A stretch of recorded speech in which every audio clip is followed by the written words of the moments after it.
Merci. Bonjour à tous. Savez-vous si vos collaborateurs sont motivés ? Il y a une étude Gallup qui est sortie en 2013, celle-ci c'est 2011, qui indique que seul un salarié sur 10 se déclare engagé dans son travail. Engagé, ça veut dire quoi ? Ça veut dire que quand il arrive au travail, il est motivé, il a envie de mettre en place des actions et il le fait. Il le fait sans forcément qu'on lui demande, donc il est proactif.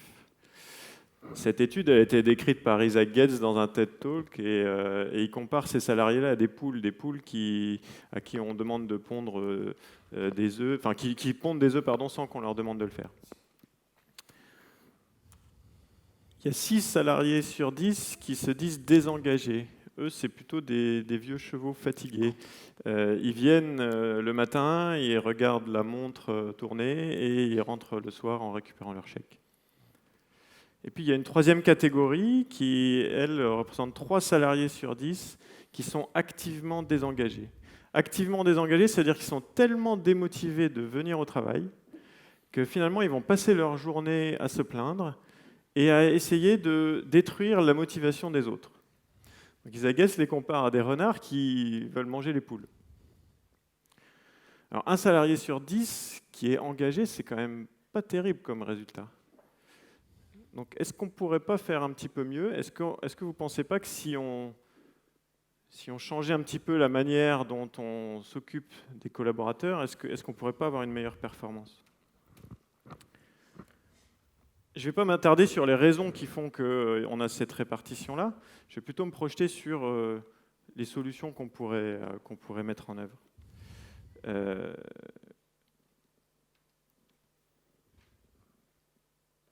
Quand on veut rendre les gens performants, on a besoin qu'ils sentent qu'ils ont une valeur. On a besoin qu'ils sentent qu'ils apportent quelque chose à l'entreprise. Donc pour les rendre motivés, il faut les raccrocher à un but, à une raison d'être. Et puis on a besoin aussi de développer un cadre qui correspond à un certain nombre de valeurs qui vont être partagées par l'ensemble des salariés. Quand je suis arrivé chez Astrakhan il y a 3 ans, j'étais motivé pour m'occuper de ce qu'on appelle la fonction RH. Mais quand j'ai réfléchi un petit peu, je me suis dit que je voulais faire quelque chose d'assez différent par rapport à la manière dont sont gérés les RH dans les autres entreprises. Et du coup, en me documentant un petit peu, j'ai choisi ce terme de Chief Happiness Officer. Chief Happiness Officer, je le traduis en français par sponsor du bonheur. Mon rôle, en fait, c'est d'être le garant du cadre, le garant des valeurs et de la vision de l'entreprise, de sa raison d'être. Et puis aussi, c'est de fédérer les initiatives de tous les salariés qui vont dans le sens d'un épanouissement personnel et d'un épanouissement de tous. Alors, ce qu'on a fait en premier, 2 mois après que je suis arrivé, à l'époque, on était 8. On s'est mis au vert sur un samedi et on a passé toute la matinée à définir ensemble quelle était notre vision de l'entreprise et quelles étaient les valeurs qu'on voulait défendre. La vision, comme je le disais tout à l'heure, c'est la raison d'être. C'est pourquoi on a choisi de construire cette entreprise, sachant que notre objectif était de construire une entreprise plutôt différente. Et puis les valeurs, c'est ce qui nous regroupe, c'est ce qui nous définit en tant que groupe d'êtres humains. Ce sont les éléments qu'on partage. On a passé une demi-journée et il en est ressorti 4 valeurs. L'innovation, les compétences, l'humain et la collaboration. Et puis, on s'est dit que notre raison d'être, c'était de réinventer l'entreprise. C'est au milieu de la phrase. Réinventer l'entreprise parce que, comme je le disais, on souhaitait, nous, construire un cabinet de conseil différent des autres, mais on souhaitait aussi aider les autres entreprises à se réinventer. Et ça, c'est aujourd'hui encore notre raison d'être et nos valeurs. Donc moi, mon rôle, c'est de m'assurer que toutes les initiatives à l'intérieur de l'entreprise, elles restent dans ce cadre. pour travailler justement sur cette raison d'être et sur ces valeurs, pour rendre les salariés plus heureux au travail, il faut travailler un petit peu sur leur environnement. Là, je vous ai montré des photos de nos locaux. On est dans un espace de coworking à Paris qui s'appelle le Gymnase, qui est plutôt sympathique.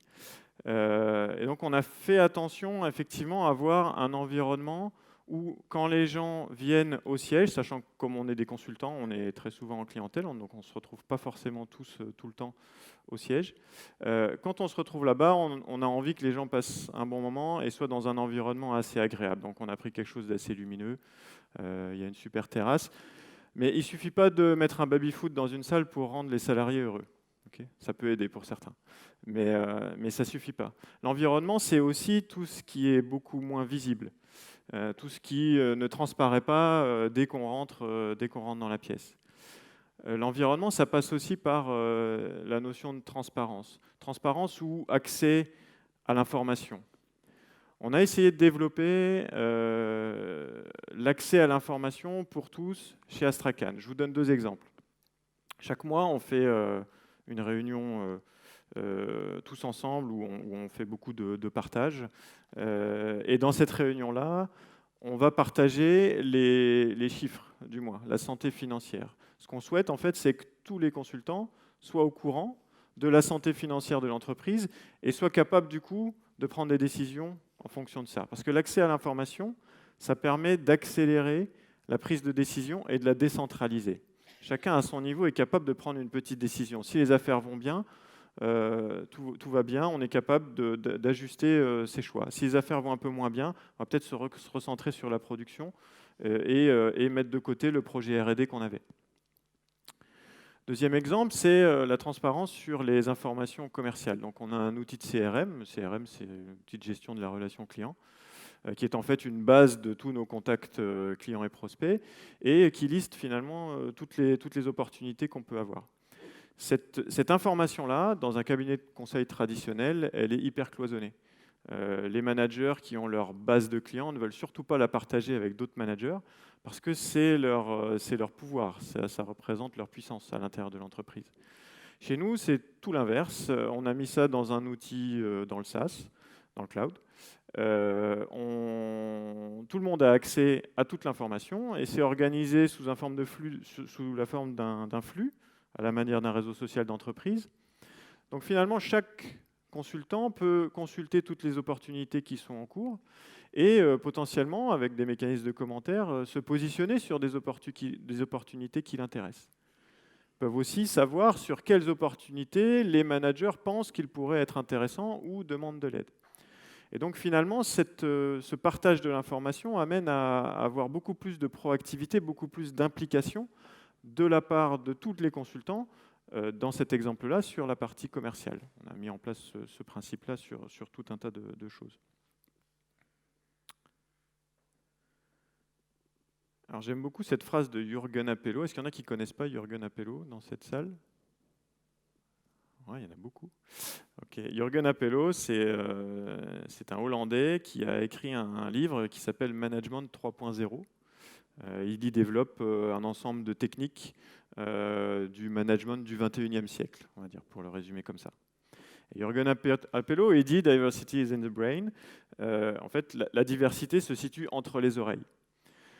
Quand on cherche à recruter des gens chez Astrakhan, on va s'attacher uniquement à 2 critères principaux. Le premier, c'est quelqu'un qui va respecter les valeurs d'Astrakhan, qui va s'adapter à ces valeurs, qui va rentrer dans notre cadre. Puisque, comme je le disais, les valeurs, c'est le cadre qui permet de constituer un groupe. Le deuxième, c'est la capacité d'innover, ou c'est ce qu'on appelle l'entrepreneuriat ou l'intrapreneuriat. Donc on va chercher des gens qui ont une capacité à raisonner de manière différente, à disrupter peut-être, à innover en tout cas. Et on ne va pas du tout regarder leur cursus, l'école qu'ils ont faite, leurs origines, etc. On va plutôt essayer de juger avec eux s'ils ont cette capacité d'amener une pierre nouvelle à l'entreprise et un angle de vue potentiellement différent. Ce qui fait qu'on a beaucoup de diversité dans notre entreprise. On a des gens qui sont juniors, on a des gens qui sont seniors, On a des gens qui sont issus de cabinets de conseil, on a des gens qui n'ont jamais vécu le conseil dans leur vie, qui sont restés 10-15 ans chez un client final, dans les telcos ou dans l'industrie. Et ce qu'on fait, c'est qu'en fait, nous, on va, sur la base de ces deux critères-là, on est capable ensuite de développer les compétences qui vont faire que ces personnes-là sont compétentes sur nos offres. Si je reviens sur les valeurs, ça veut dire que dans le processus de sélection, on est assez sélectif. On a un taux de transformation entre 1 sur 5 et 1 sur 4. Et puis on a aussi des ratés. On s'est loupé quelques fois. On a eu 3 personnes qui, avant la fin de la période d'essai, ont quitté l'entreprise parce qu'ils ne se reconnaissaient pas dans notre mode de fonctionnement, dans nos valeurs.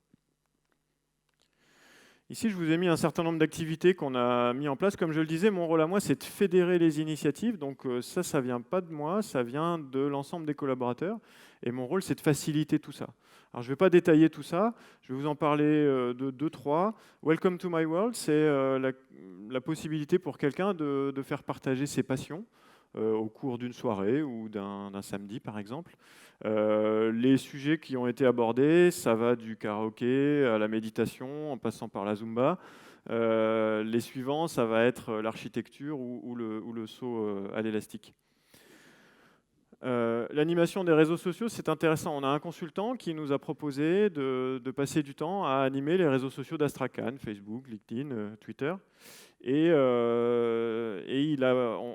a discuté avec lui et on s'est dit que ça serait intéressant effectivement de lui donner 2 jours par semaine pour réaliser cette activité. Donc on l'a sorti de sa mission, enfin on l'a sorti 2 jours par semaine de sa mission pour lui donner du temps à faire ça. C'est gagnant-gagnant parce que pour nous ça apporte de la valeur et pour lui ça lui apporte beaucoup de motivation parce que c'est lui qui voulait faire ça. Enfin, je parlais du recrutement tout à l'heure. Dans le petit déjeuner d'accueil, qui se passe en général sur une demi-journée avec 3-4 collaborateurs d'Astrakhan, quand il y a une nouvelle personne qui arrive, et qui se passe plutôt dans un grand hôtel parisien, on va distribuer 2 livres. Le premier livre, c'est celui d'Isaac Getz, que j'ai cité au tout début, qui parle ici de l'entreprise libérée. Je vous conseille de regarder. Je ne vais pas parler de l'entreprise libérée parce que j'en aurai pour 2 heures. Je vous conseille d'aller voir sur Internet son TED Talk, par exemple. On t'invitera pour le Summer Festival de l'année prochaine. Avec plaisir. On a déjà un thème. Avec plaisir. Et puis on remet, ça c'est assez nouveau, le Book of Value d'Astrakhan. Le Book of Value, c'est un espèce d'essai qui recense les valeurs que j'ai citées tout à l'heure. Mais ce qui est important, c'est que ce n'est pas un ensemble de processus. Dedans, vous ne trouverez pas comment déclarer vos notes de frais ou qu'est-ce qu'il faut faire dans telle ou telle situation. Vous allez plutôt retrouver des histoires d'Astrakhaners, c'est comme ça qu'on appelle les consultants d'Astrakhan, des recettes de cuisine, des endroits sympas dans les différentes villes où on a eu des missions, à Casablanca notamment, Zineb.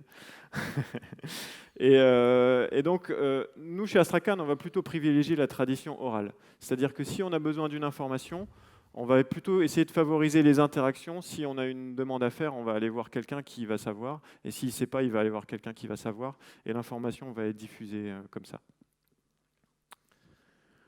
Pour conclure, Chief Happiness Officer, est-ce que c'est plutôt un effet de mode? Est-ce que c'est plutôt un mouvement de fond?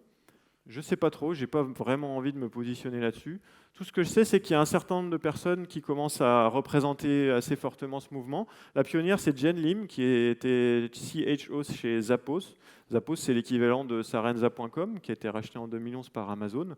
C'est à peu près 1500 employés. Et elle a été la première qui a édité un Book of Value à l'intérieur d'une entreprise. Aujourd'hui, ils en sont à la 7e version. Il y a Laurence Vanet qui est la représentante du mouvement en Europe. Et puis on a des gens comme Laurent Choin chez Mazars qui s'appelait directeur des ressources humaines et qui a changé son titre pour devenir Chief People and Communication Officer.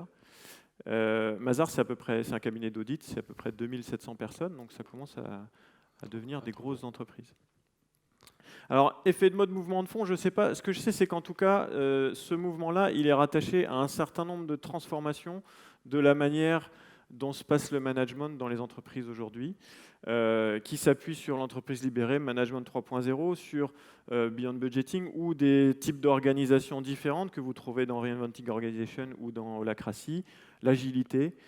Toutes ces transformations, ce que moi j'appelle les nouveaux modes de management ou le management du 21e siècle, ça pour le coup c'est une tendance de fond et c'est quelque chose qui va vraiment modifier la manière dont vont se passer les prochaines années dans les entreprises. Merci beaucoup. Claudie. L'exercice n'était pas simple d'expliquer son métier en 10 minutes. Une question.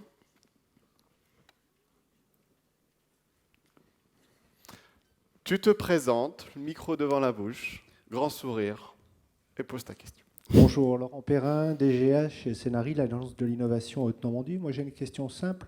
Enfin, d'abord, une information. Est-ce que ce n'est pas un problème pour mettre en place ce type de choses essentiellement dans la tête chez les gens par rapport à un problème d'ego? Et comment se fait-il que dans 99,99% des entreprises, ces principes de bon sens ne s'appliquent pas? Alors, est-ce que c'est compliqué? Alors, vous avez raison, le problème de l'ego, c'est le premier problème qu'il faut résoudre, notamment l'ego des managers. Alors, je n'aime pas trop catégoriser des populations ou cibler des populations en particulier, mais effectivement, il y a un sujet sur le rôle du management qui, jusqu'à il n'y a pas longtemps, était vraiment un rôle de command and control ou de manager de type Superman, celui qui a la réponse à tout et qui est capable d'adresser tous les problèmes. Et aujourd'hui, on se dirige plutôt vers un management hôte ou servant leadership, host leadership, qui sont des concepts qui sont assez novateurs, qui disent que les managers sont plutôt au service de l'épanouissement, du développement des collaborateurs. Et effectivement, pour ça, il faut mettre un petit peu son ego de côté et considérer que ça a beaucoup de valeur de faire s'épanouir ses collaborateurs et que ça a plus de valeur que d'essayer de les commander. Pour la deuxième question, comment se fait-il que ça ne fonctionne pas? C'est un mouvement de transformation profond et qui, je pense, a plus de difficultés à atteindre le cœur des grosses entreprises.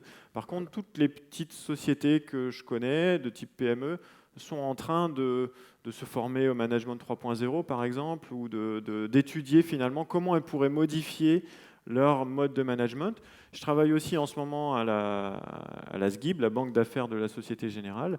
Il y a un programme de formation de tous les managers sur ce qu'on appelle Agile Leadership, qui vise justement à faire en sorte que les managers soient maintenant objectivés à ce qu'on appelle l'empowerment de leurs collaborateurs. Donc c'est une tendance de fond, ça va prendre du temps, je pense plusieurs années, voire une dizaine.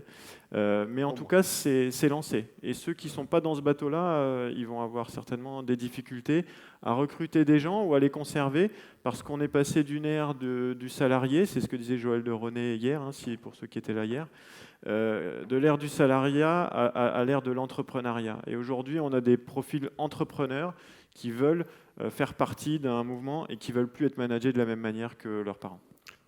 Super, il m'a fait ma transition. C'est extraordinaire. Merci beaucoup. Merci à tous.